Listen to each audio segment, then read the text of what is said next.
الذين اصطفى أما بعد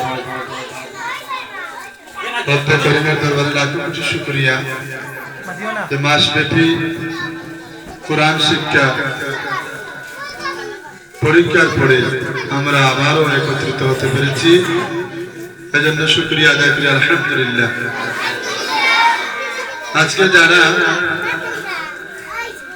মাদ্রাসার মধ্যে এসেছেন মাসব্যাপী কোরআন শিক্ষার মধ্যে অংশগ্রহণ করে প্রতিদিন মাদ্রাসার মধ্যে এসেছেন এবং ভালোভাবে লেখাপড়া করেছেন, যারা পরীক্ষায় উত্তীর্ণ হয়েছেন তাদেরকে আজকে পুরস্কৃত করা হবে। আর যারা ভালোভাবে মাদ্রাসার মধ্যে আসেন নাই, পড়ে নাই, তারাও কৃতকার্য হয়েছে, তারা পুরস্কার পাবে না।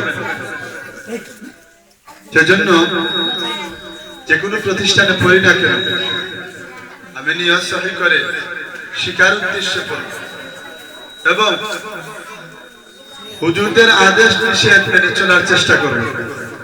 এই যে আমরা মাসব্যাপী আল্লাহর কালাম তিলাওয়াত করলাম, পড়লাম, যতটুকু শিখেছি এর উপর যদি আমল করি, প্রতিদিন যদি আমরা কোরআনের উপর আমল করি, 1 রুকু 2 রুকু আধা রুকু, আল্লাহ রাব্বুল আলামিন এই 2 রুকু আধা রুকু 1 রুকুর বদৌলতে পড়ার মধ্যে একটা স্পিড দিবেন, নূর দিবেন।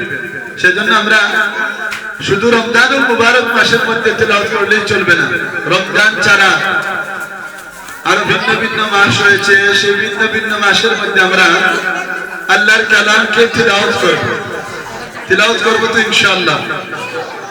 আর মাসব্যাপী রমজানুল মুবারক মাসের মধ্যে আমরা যারা দর্শের মধ্যে উপস্থিত ছিলাম, অনেক সময় হুজুরেরা আপনাদেরকে বেতেরাঘাত করেছেন।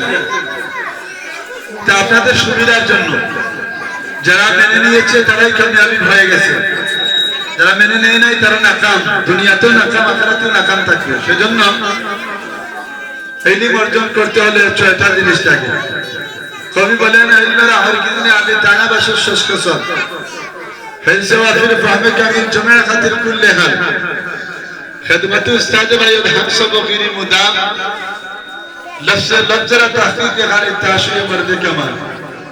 ইলম অর্জন করতে হলে 6টা জিনিস লাগে। হিফজ পরিপূর্ণ নূর থাকা লাগে, পরিপূর্ণ বুঝ শক্তি থাকা লাগে,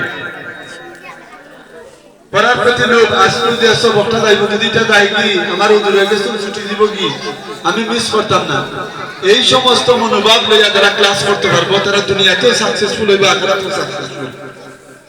পরিপূর্ণ বুঝ শক্তি লইয়া বইতে হইব,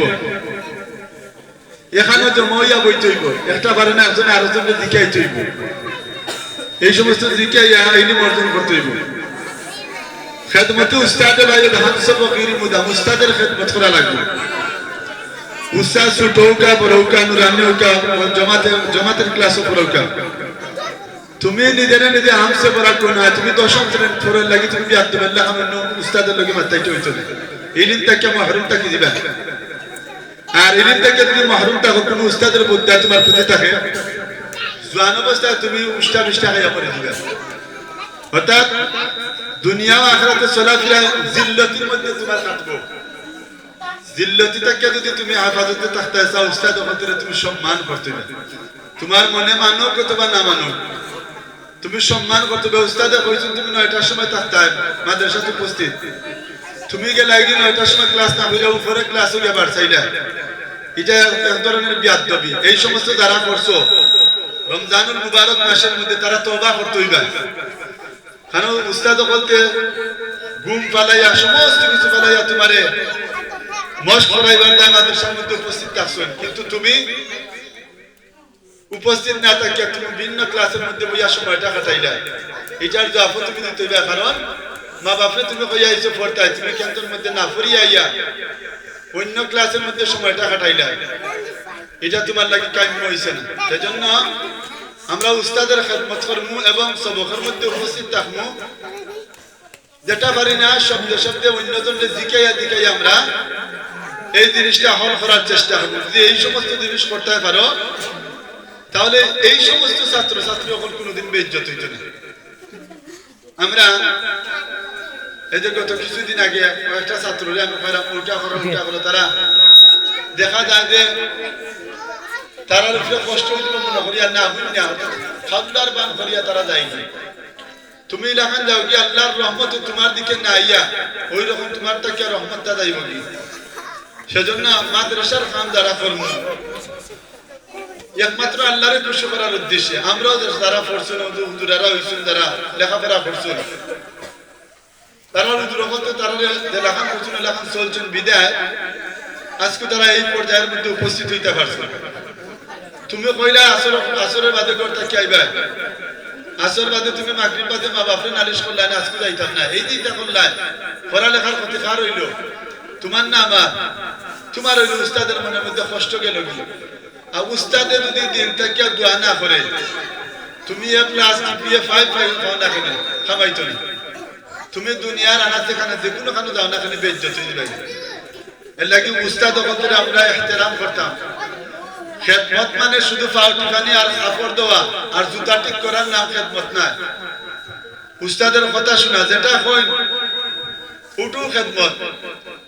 আমরা খেদমত করার চেষ্টা করতাম। আর কোন উস্তাদে যদি বেতের আঘাত করেন তোমার দৃষ্টিতে দেখ রা তোমার অন্যায় হয়ে জিরো হুজুরে অন্যায় কর না, তোমার দৃষ্টিতে তোমার ক্ষুদ্র দৃষ্টিতে দেখ রা অন্যায় না। আসলে এটা হুজুরে অন্যায় দৃষ্টিতে দিরা না, তোমার বুঝেও দিয়া দিলা, কিন্তু তুমি এখানের মধ্যে রুগর দানে করলা। এই রুগর দানের করার কারণে আল্লাহ ইলিম থেকে বঞ্চিত রাখি নেব। এর লাগি আমরা অতীতে যারা এই সমস্ত অনাচার করছি এই সমস্ত জিনিস যারা করছি আমরা তওবা করি এবং দিলে দিলে আল্লাহর কাছে মাফ চাই ভবিষ্যতে যাতে আর এটা আমরা পক্ষ থেকে হয় না। আর রমজানের মুবারক মাস শেষ, আজকে বিদায় অনুষ্ঠান। আমার উস্তাদ হকদের পক্ষ থেকে কেউ যদি কোনো কষ্ট পাইয়া থাকো আমার উস্তাদ হকদেরও আমি কইরাম যদি কষ্ট পাইয়া থাকো আল্লাহকে আসতে আমরা প্রত্যেকরে মাফ করে দিবা এবং আল্লাহ তাতে প্রতিষ্ঠানকে কবুল করে। নামাজের মধ্যে দোয়া করবা। আর উস্তাদ হকদের যে হাদিয়া আইছে আসলে হাদিয়াটা আরো বেশি উচিত আছে, কিন্তু আমি কমজোর হয়তো দোয়ার মধ্যে গলতি আছে এই হিসাবে আপনারা হাদিয়াটা আমি বাড়াইয়া দিতাম পারছি না। আল্লাহকে ওয়াস্তে আমারে মাফ কইরা দিবা এবং আমার লাগি দোয়া করবা। আর আমার প্রতিষ্ঠান যাতে সুন্দর হয়ে আমরা প্রত্যেকে চলতাম পারি। মানুষ হিসাবে আমারও ভুল আছে, আমিও ভুলে ভুগতে নাই। আপনারা প্রত্যেকে মানুষ হিসাবে যদি কোনো দুর্ব্যবহার কইরা থাকি আপনারা আমার ক্ষমা সুন্দর দৃষ্টিতে দেখবা। অনেক সময় আছে এক উস্তাদের কথা আর উস্তাদের কাছে আমি নালিশ করছি মাদ্রাসার স্বার্থে, আমি এটার লাগিও মাফ চাই। আল্লাহ যাতে আমারে ধরে না, আপনারা আমি মাফ করে দিলাম। ওয়া আখিরু দাওয়ানা আলহামদুলিল্লাহি রাব্বিল আলামিন।